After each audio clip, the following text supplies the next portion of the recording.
Hello everyone, welcome back to my channel JJ Education.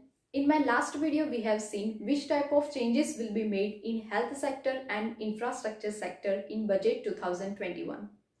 Now, in this particular video, I am going to cover rest three sectors, and that is economy and finance sector, agricultural sector, and tax sector.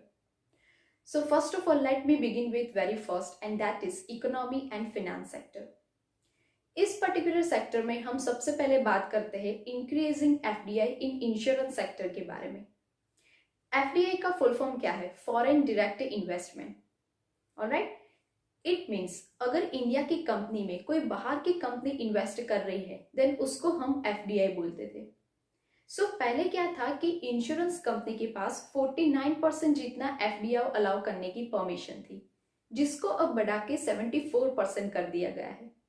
It means अगर कोई company 100 crore की है तो वो पहले 49% जितना ही invest कर सकती थी, लेकिन अब वो 74% जितना इन्वेस्ट कर सकती है।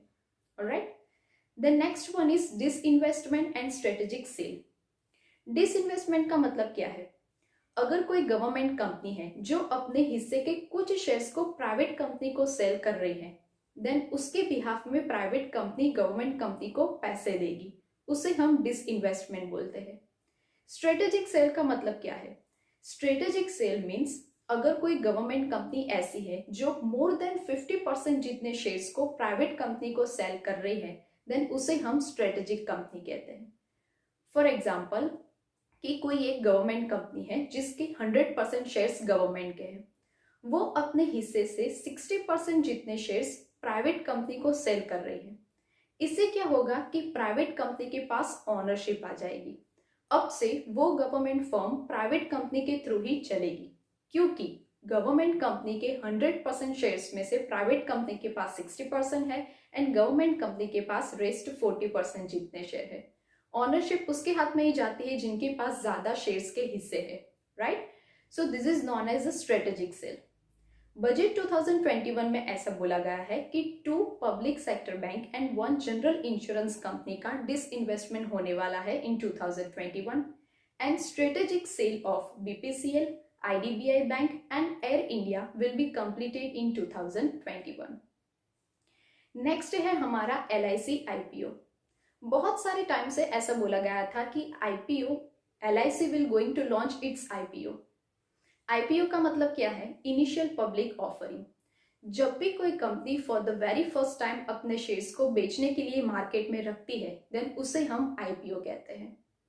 सो बजट में ऐसा बोला गया है कि 2021 में LIC will going to launch its IPO. Alright,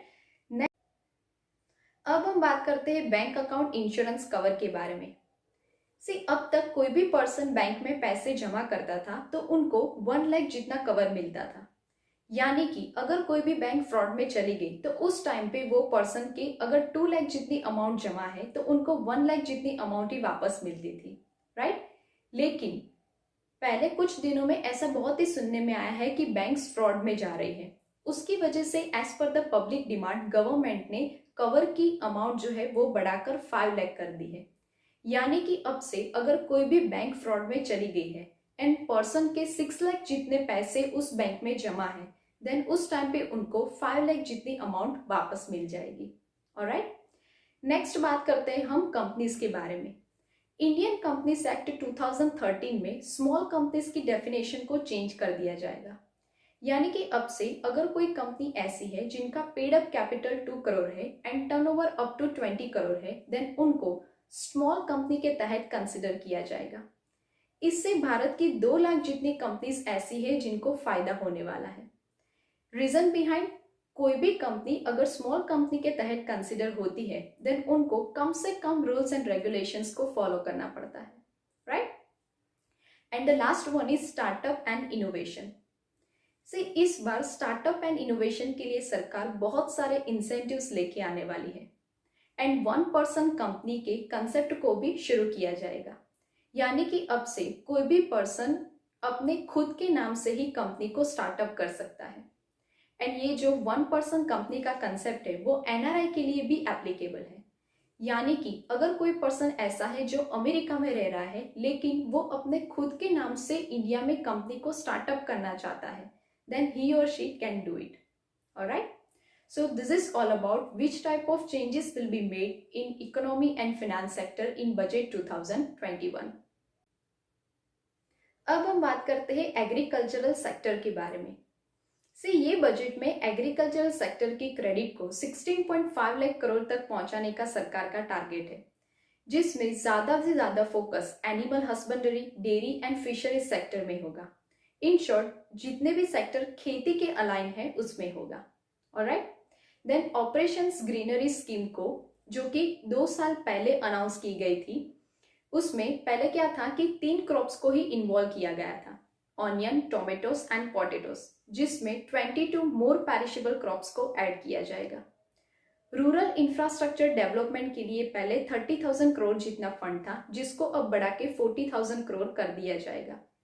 micro irrigation fund जो 5,000 करोड़ का था, उसमें और 5,000 करोड़ को ऐड किया जाएगा। 1000 मंडीज को ई नाम के साथ जोड़ दिया जाएगा।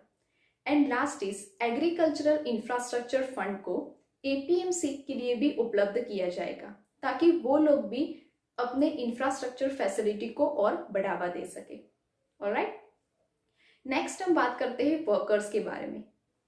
इस बजट में बोला गया है कि अब की बार जो गिग वर्कर्स है उनके लिए एक पोर्टल क्रिएट किया जाएगा, जिसमें उन लोगों को पता चलेगा कि किस टाइप की डिफरेंट जॉब्स उनके लिए अवेलेबल है, प्लस उनका रजिस्ट्रेशन किया जाएगा। गिग वर्कर्स का मीनिंग क्या होता है? ऐसे वर्कर्स जिनका कोई फिक्स लोकेशन नहीं होता, यानी कि अपने जॉब के हिसाब से वो लोग अपनी लोकेशन को सिलेक्ट करते हैं। ऑलराइट, सो अल्टीमेटली इससे जो health, housing, skill, then food, credit and insurance schemes की डिफरेंट पॉलिसी माइग्रेंट वर्कर्स के लिए बनाई जाएगी। So this is all about which type of changes will be made in agricultural sector in budget 2021. Okay, so at last let's talk about tax sector. Tax slab में इस बार कोई भी changes नहीं है, क्योंकि हमारे पहले के बजट में निर्मला सीतारामन जी ने हमें ऑलरेडी नया टैक्स स्लैब बता दिया था। जाहिर सी बात है इस बार टैक्स स्लैब में कोई भी चेंजेस नहीं है। लेकिन यस, सीनियर सिटीजन्स के लिए एक बहुत ही अच्छी न्यूज़ है। अब से जो भी पर्सन ऐसा है जिनकी एज 75 से अबव है, उनको अब इनकम टैक्स रिटर्न फिल करने की जरूरत नहीं है। ये जो पॉइंट है वो सीनियर सिटीजन के लिए काफी फायदेमंद है, right? Okay guys, so here I am done with rest 3 sectors, economy and finance, agriculture and tax. In my last video, I have already covered health sector and infrastructure sector. If you missed up with that videos, then please click on the link which is mentioned in my description, or else you can also click on this I button. मैंने already link उसमें mention कर दी है. Alright? Thank you so much for watching. Still, if you have any query related to any concept, feel free to ask me in the comment section. या तो फिर आप मुझे मेरी Instagram ID and Facebook page पे जाके भी questions ask कर सकते हो. मैंने ऑलरेडी मेरी सोशल मीडिया की जो लिंक है वो डिस्क्रिप्शन बॉक्स में डाल दी है. And yes, if you haven't subscribe my channel yet, then please subscribe it. Also press bell icon so that you will receive notification related to educational videos at first. See you in my next video. Till goodbye. Keep learning, keep educating yourself. Thank you.